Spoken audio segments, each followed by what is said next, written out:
자, 안녕하세요. 토지투자 상담사입니다. 자, 한 주 동안 어떻게 잘 지내셨는지 모르겠네요. 잘 지내셨을 거라고 믿고요. 자, 오늘의 주제는 토지투자 성공 방법에 대해서 이야기해 보도록 하겠습니다. 자, 이 이야기를 하기 전에 먼저 시간에 제가 새만금 명소화 사업 부지에 대해서 말씀을 드렸었는데 그 위치가 거기가 아니고 바로 위쪽이더라고요. 그래서 제가 한 번 더 찾아봤더니 그 위쪽이라 정확한 위치를 알려드리도록 하겠습니다. 여기서 나온 것처럼 변산면 대학리 599 번지 일대가 새만금 명소화 사업 부지로 개발이 된답니다. 자, 여기서 보니까 자, 여기네요. 위치가 여기입니다. 자, 여기서 보니까 제가 위쪽을 말씀을 드렸는데 위쪽이 아니고 이 밑에 쪽입니다. 보니까 이렇게 해서 이렇게 해서 새만금 명소화 사업 부지 813억을 들여서 이쪽에다가 만든다는 거죠. 이렇게 알아주시면 되겠고요. 그리고 새만금 박물관 위치도 제가 알려드릴게요. 자, 새만금 박물관 위치는 변산면 대학리 594번지 일대입니다. 그러면은 여기 위치에서 보니까 여기에요. 여기입니다. 이쪽을 말하는 거고, 아까 새만금 명소화 사업 부지는 이쪽, 이렇게 해서 이렇게, 네, 그래서 여기가 새만금 홍보관 자리고요. 이쪽을 만들겠다, 이렇게 알아주시면 되겠고요. 이쪽이 아니고 이쪽이다. 박물관 자리는 이쪽이다. 그리고 여기도 마찬가지로 개발 계획이 있어요. 근데 사업 시행사가 안 나타났기 때문에 개발이 지금 안 되고 있는 거죠. 여기도 마찬가지로 먼저 시간에 말씀드린 것처럼 여기도 개발을 하려고 하고 있습니다. 그렇게 알아주시면 되겠습니다. 자, 그러면은 오늘의 주제처럼 토지 투자 성공 방법을 이야기해 드리도록 하겠습니다. 자, 그리고 제가 동영상을 많이 지워버렸습니다. 왜냐면 다시 한번 제가 리뉴얼하는 시간을 가져보려고 다 지웠고요.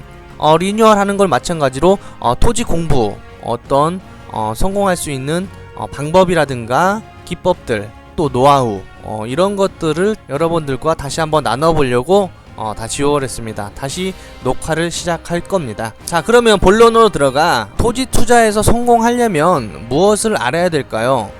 제가 항상 4가지를 말씀을 드렸죠. 그럼 다시 한번 보도록 할게요. 제일 처음에 뭐가 필요한가요? 계획이 필요합니다. 자, 이 계획은 국가일 수도 있고요. 국가 아니면 지자체가 할 수 있어요. 자, 그리고 민간이 할 수 있어요. 민간. 자, 민간이 그럼 대기업, 그리고 중소기업, 그리고 개인, 이렇게 나눠볼게요. 자, 어떤 계획이 제일 좋은가요? 예, 안 봐도 비디오잖아요. 자, 국가 계획이 가장 중요하잖아요. 국가에서 예를 들어서 어디에 무엇을 만들겠다, 이런 것들이 가장 중요하죠. 네. 그리고 지자체도 돈 많은 지자체가 있고 적은 지자체가 있고, 그죠? 군 단위가 있고 시 단위가 있고, 그렇죠. 네. 그렇기 때문에 아무래도 돈 많은 국가가 낫죠. 자, 민간에서도 대기업이 하는 게 있고 중소기업이 하는 게 있고 개인이 하는 게 있어요. 자, 대기업이 좋겠죠. 대기업이. 네. 개인보다도. 네. 그래서 계획을 보는데 어디서 계획을 잡았느냐가 중요해요. 그래서 저희가 항상 국가 사업이 중요하다라고 하잖아요. 국가에서 하는 거는 계획이 커요. 예산이 많이 들어가고, 또 한 가지는 사람들이 많이 알 수 있어요. 왜냐하면 계획이 크다 보니까 사람들한테 뉴스거리라든가 어떤 매스컴에서 계속 띄워줄 수가 있는 거죠.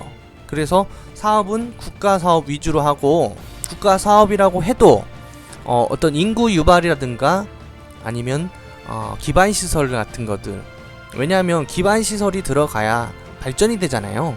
자, 유도인구도 생기고, 네, 인프라를 구축을 해줘야 된단 말이에요.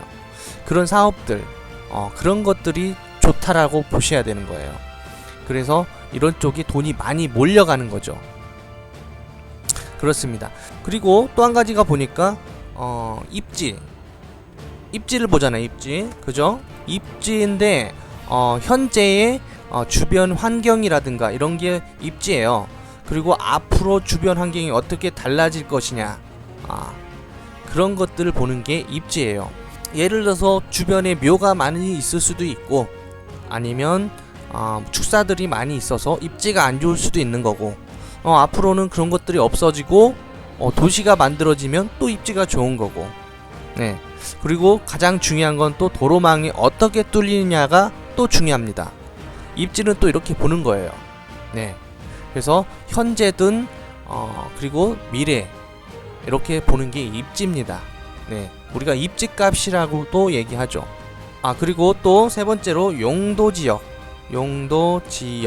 용도지역을 본다고 그랬어요.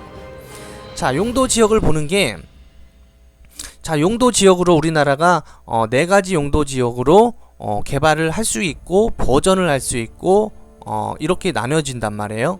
보전자가 들어간 쪽은 아무래도 개발이 안 되는 거고, 그리고 개발이 되는 데가 도시지역이라든가 계획관리지역이라든가 생산관리라든가 뭐 이런 쪽은 그래도 개발이 되고, 네, 그렇기 때문에 이렇게 좀 나눠졌다. 크게는 도시지역하고 비도시지역 이렇게 나눠져 있죠. 근데 또 용도를 보려면 지금은 현재 상태가 용도지역이 안 좋을 수도 있지만 앞으로 좋아지는 데가 있어요. 예를 들어 신도시가 들어온다. 그러면 신도시를 들어오기 위해서는 비도시지역, 왜냐하면 보상이 많기 때문에 돈이 많이 필요하잖아요. 그래서 비도시지역, 농림지역 쪽으로 들어가요, 보통. 자, 그러면은 농림지역 쪽으로 많이 들어가는데, 농림지역에서 그럼 농림지역 상태로 그냥 바로 개발이 되나요? 안 돼요. 용도지역을 상향시키죠. 용도지역을 상향시켜요. 이게 관리계획으로도 상향시켜버린단 말이에요. 자, 용도지역을 상향을 시키려면 도의 승인이 있으면 돼요.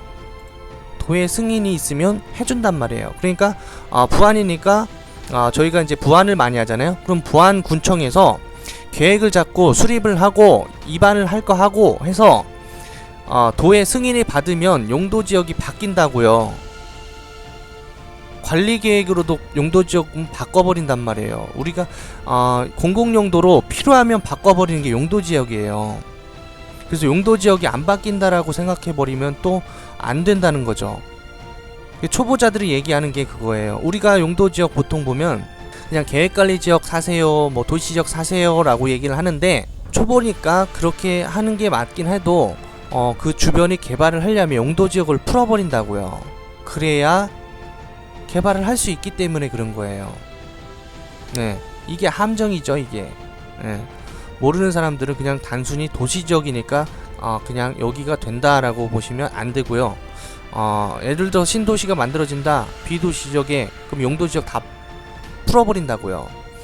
보통 용도지역을 상향을 시킬 때 한 단계씩 올리는데, 예를 들어서 이렇게 신도시가 만들어질 때는 예를 들어서 확 풀어버리는 거죠. 왜냐하면 도시를 만들어야하기 때문에 몇 단계씩 용도지역을 상향을 시켜버려요. 그렇게 보는 거예요, 토지는. 그렇죠? 자, 그래서 나중에 용도지역이 풀리는 모습들을 제가 보여드릴게요. 근데 용도지역을 풀리는 것을 제가 용도지역에 대해서 좀 조심스러워요. 왜냐면 여기가 지금 당장 풀린다, 이렇게 얘기하면 또 기획부동산이 말하는 말장난이라고 볼 수 있죠, 잘못하면. 네, 그렇기 때문에 신중해야 돼요, 용도지역은. 용도지역은 그래요. 내가 혼자 풀 수 있는 게 아니고, 그래서 지목이 중요하지 않다라고 얘기하는 게, 내가 혼자 할 수 있는 게 지목이거든요. 바꿀 수 있는 게 지목인데, 용도지역은 내가 혼자 바꿀 수 있는 게 아니라, 군수님 혼자 바꿀 수 있는 게 아니라 어떤 공공의 목적이 있으면 바꿔진다라고 봐야 돼요. 필요하면 바꿀 수 있는 게 용도지역이에요, 거꾸로요. 그래서 용도지역을 못 바꾼다라고 얘기하시는 분들은 초보예요. 근데 그렇게 추천해 드리지 않죠, 저는. 기존의 비도시지역이다? 그럼 계획관리지역 추천해드리죠. 입지가 좋으면 생산관리도 추천해드리고요.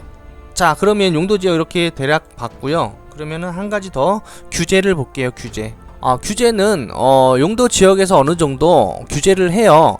그런데 또 지역에서 못하는 것들을 용도 지구라든가 용도 구역이라는 것들도 그런 거에서 또 어느 정도 규제를 하죠.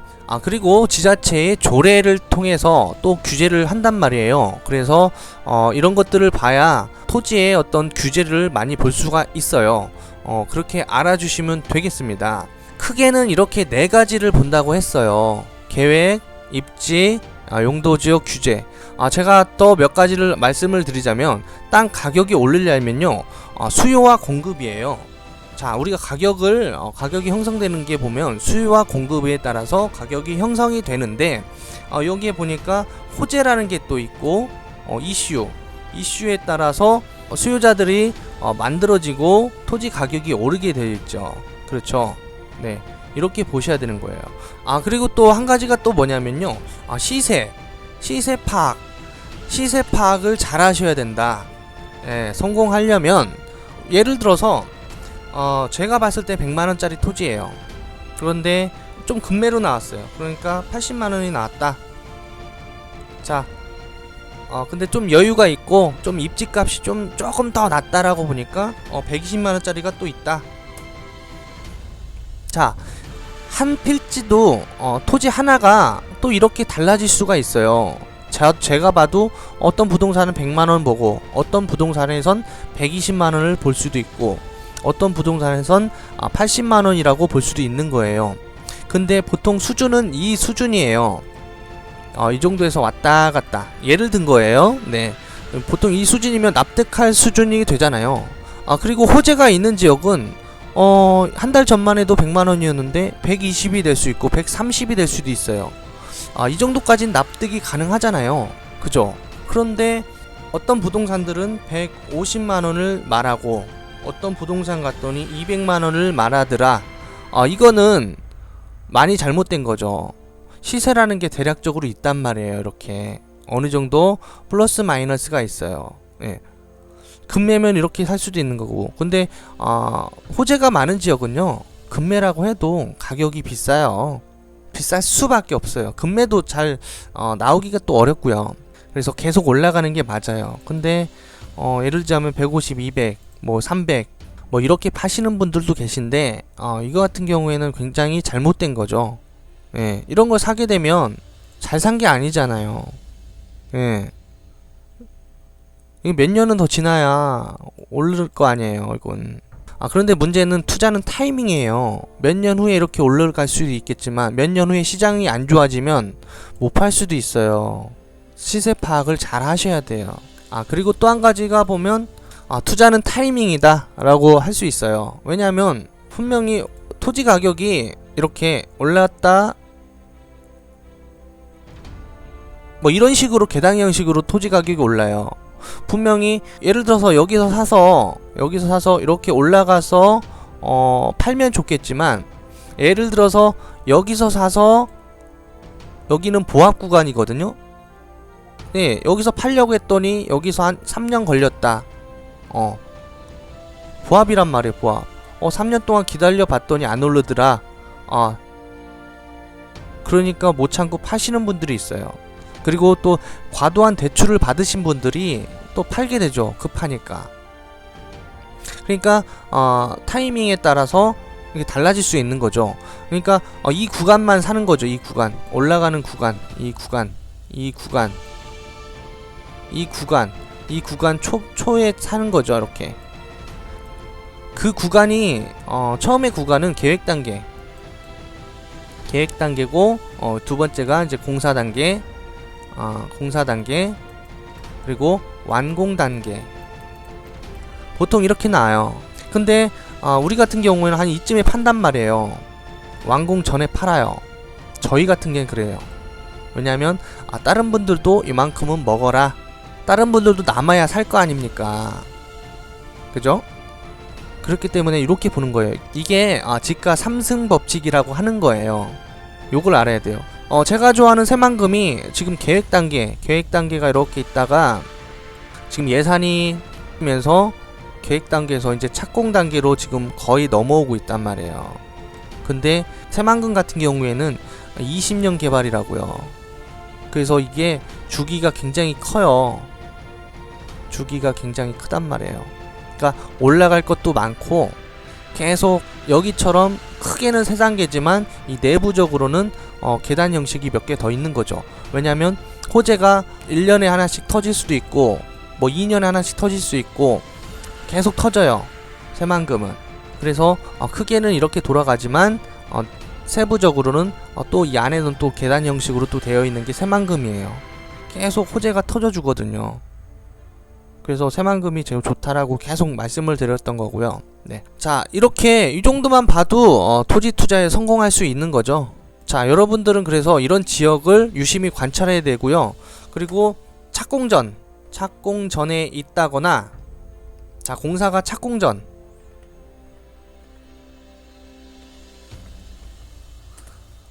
착공전에 있는 지역들을 투자에 들어가시면 되고요.